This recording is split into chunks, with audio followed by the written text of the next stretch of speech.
2 साल पहले मैं अपने परिवार के साथ एक पहाड़ी क्षेत्र में छुट्टियां बिताने गया था। एक सुबह हमें उकाब के परिवार को देखने का अवसर मिला, जिन्होंने अपना घोंसला जमीन से बहुत ऊंचाई पर एक पेड़ पर बनाया था। हमने माता पिता और छोटे बच्चों की दैनिक क्रिया पर ध्यान दिया।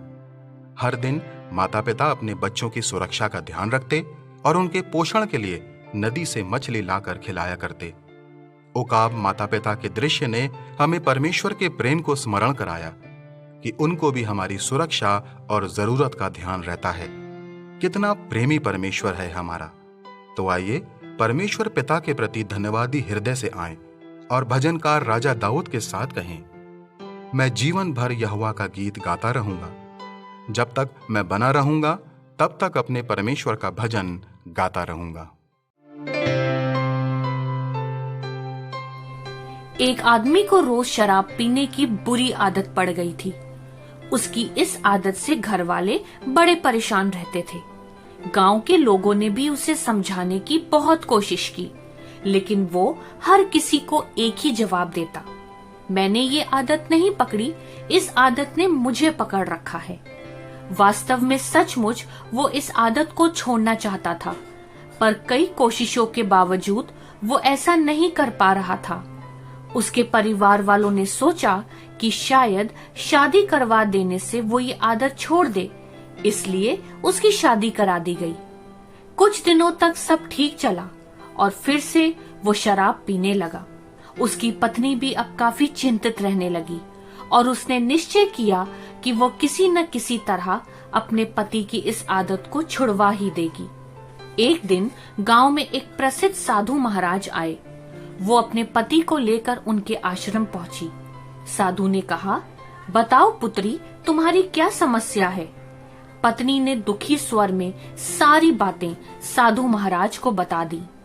साधु महाराज ने उनकी बातें सुनकर समस्या की जड़ समझी और समाधान देने के लिए उन्होंने पति पत्नी को अलग दिन आने के लिए कहा।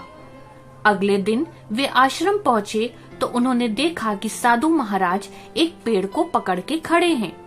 उन्होंने साधु से पूछा कि आप ये क्या कर रहे हैं और पेड़ को इस तरह क्यों पकड़े हैं?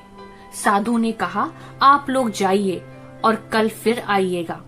फिर दूसरे दिन पति पत्नी पहुंचे तो देखा कि साधु पेड़ को पकड़ के खड़े हैं। उन्होंने पूछा, महाराज माफ करिए, पर आप ये क्या कर रहे हैं? आप इस पेड़ को छोड़ क्यों नहीं देते? साधु बोले, मैं क्या करूं बालक, ये पेड़ मुझे छोड़ ही नहीं रहा है।